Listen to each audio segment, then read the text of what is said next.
Ajitha Jhansi. என்னோட நேட்டிவ் Coimbatore. Actually my mom is a teacher. அம்மாட்ட இருந்து தான் எனக்கு வந்துட்டு அட்மையர் பண்ணி எனக்கு டீச்சர் ஆகணும் அப்படின்னு ஒரு எய்ம் இருந்தது. இங்கே வந்துட்டு நான் சயின்ஸ் டீச்சராக இருக்கேன். நான் ஸ்கூல் படிக்கும்போது வந்துட்டு லைக் சும்மா ட்ரெடிஷ்னல் வே ஆஃப் டீச்சிங் தான் இருக்கும். எப்படின்னா வந்துட்டு அவங்க புக்ஸில் இருக்கிறது அப்படியே டீச் பண்ணுவாங்க, ஜஸ்ட் ரீட் பண்ணிவிட்டு மட்டும் போயிடுவாங்க.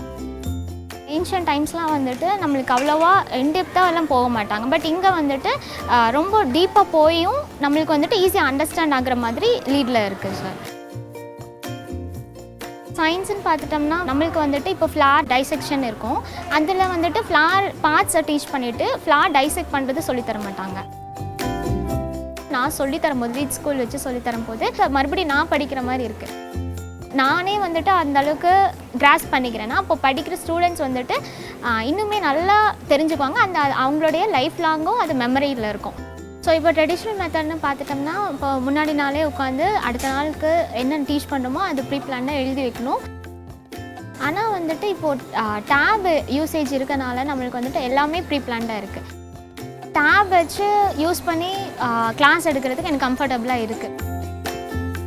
லைக் இப்போ நான் ஒரு எக்ஸ்பெரிமெண்ட் எடுக்கிறேன்னா ஸ்டூடெண்ட்ஸ் என்ன கொண்டு வரணும் ப்ளஸ் டீச்சரும் என்ன கொண்டு வரணும் அப்படின்றத சிம்பிளிஃபை பண்ணி கொடுத்துருக்கேன். இப்போ பயாலஜி டாபிக் ஒரு டாபிக் எடுக்கிறேன்னா இப்போது வந்துட்டு லீட்ஸ் கரிக்குலம் ஒரு ஸ்கூலில் அடாப்ட் பண்ணியிருக்காங்கன்னா அதுவும் இந்த ரூரல் ஏரியா அப்படின்னு பார்க்கும்போது ஒரு வரப்பிரசாதம் மாதிரியாக இந்த லீட் ஸ்கூல் வந்துட்டு ஒரு ஸ்டூடெண்ட் அண்ட் ஆல்சோ இந்த ஸ்கூலுக்கு வந்துட்டு நம்மளுக்கு எவ்வளோ தூரம் அதை நம்ம நல்லா யூஸ் பண்ணுறோமோ அவ்வளோ தூரம் நம்ம வந்துட்டு நம்மளே டெவலப் பண்ணிக்க ஹெல்ப்ஃபுல்லாக இருக்குது.